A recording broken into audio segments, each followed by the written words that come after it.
For those of you who have been watching my videos, I bet you can't even guess what I'm going to do today.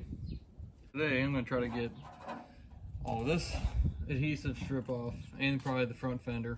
And I think the next video, after I get this side kind of done, for the most part, I'm going to probably do a lot of time lapse because there's a lot of stuff that I'll just be repeating. It'll just be on the other side. So unless there's something that you guys want to see more in detail, just comment and let me know what it is you'd like to see. I still got to do all this on the other side: cap corner, inner and outer rocker, kick panel, floor pan, and then the body work, bondo and stuff to go with that. So if there's something you'd like to see specifically, definitely let me know on Facebook or comment on the video.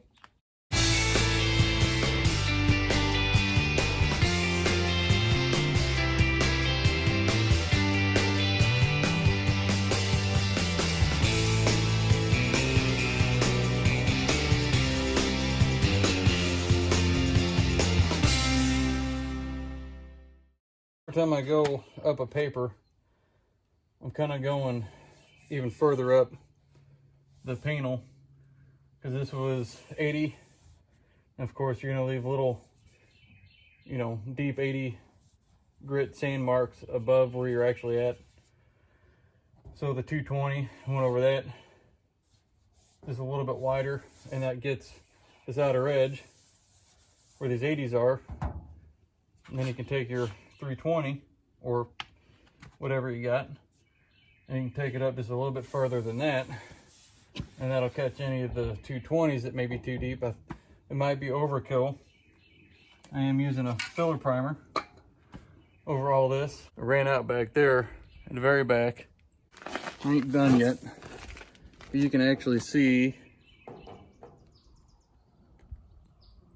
maybe, yeah, I can see it in the camera. Real faint lines right there. That's where that trim was, and that's even after sanding all this stuff out. You go over it with a filler primer when you're, ready to put it on there. All this will get it. So you do all your body work, your bondo work, and then when you do your filler primer over that, and then you wet sand it, that'll get all these little tiny lines and scratches and dings and chips and stuff out of there. This will get sanded back down when I finish this.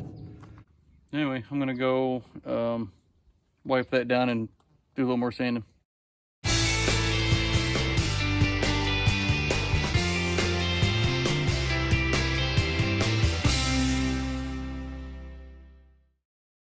I think I'm gonna go ahead and there's a little dimple right there from that scratch. I'm gonna get a couple good dents on this fender. There's another one right there. This is not terrible.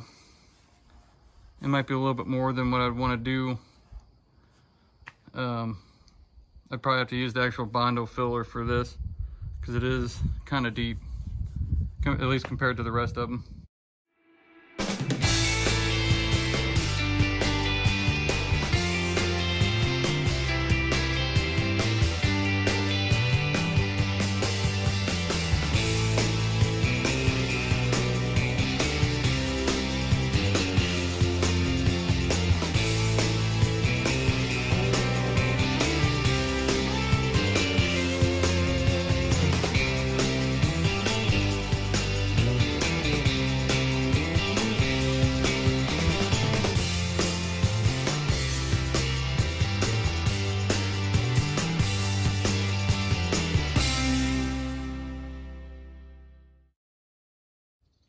You can actually see right here, there's that little dimple that I was talking about earlier.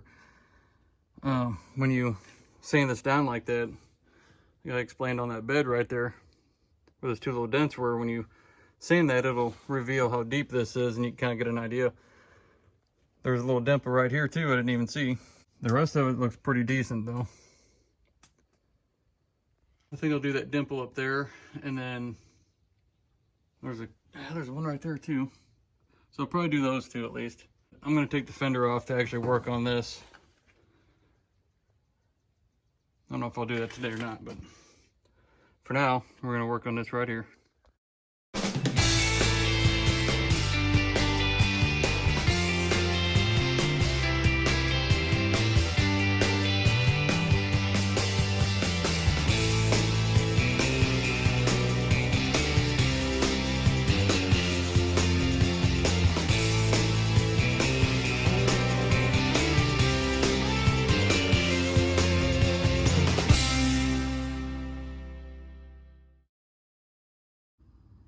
Okay, so I take my speed square here, put it up against this right there at the deepest part. That's probably 1/8 of an inch. I think I'm gonna go ahead and sand this down. I'm gonna get that dent puller and maybe weld a couple, 2 or 3 studs on this and just see if I can get at least a lot of it out. If I can get most of that out of there, I think I'd be pretty happy.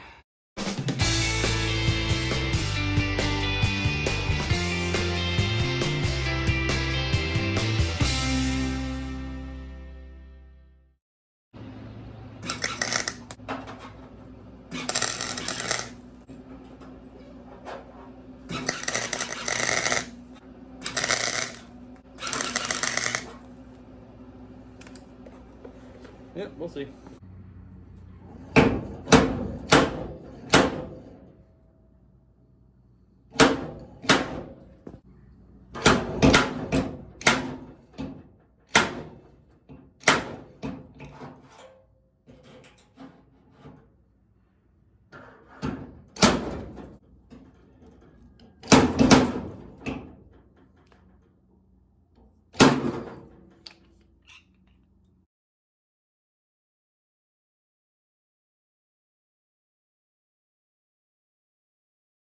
I think this is pretty good.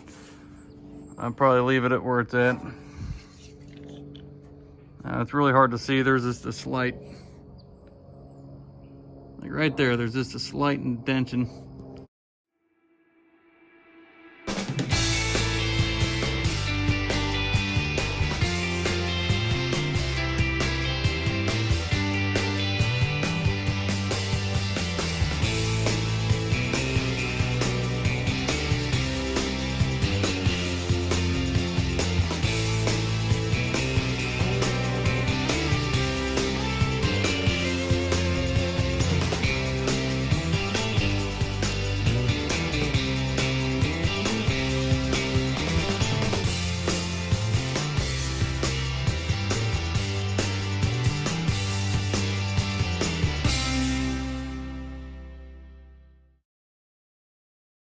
I'm gonna skim back over this probably one more time. I think with a nice paint job you'd see it pretty good. You can kind of see it there.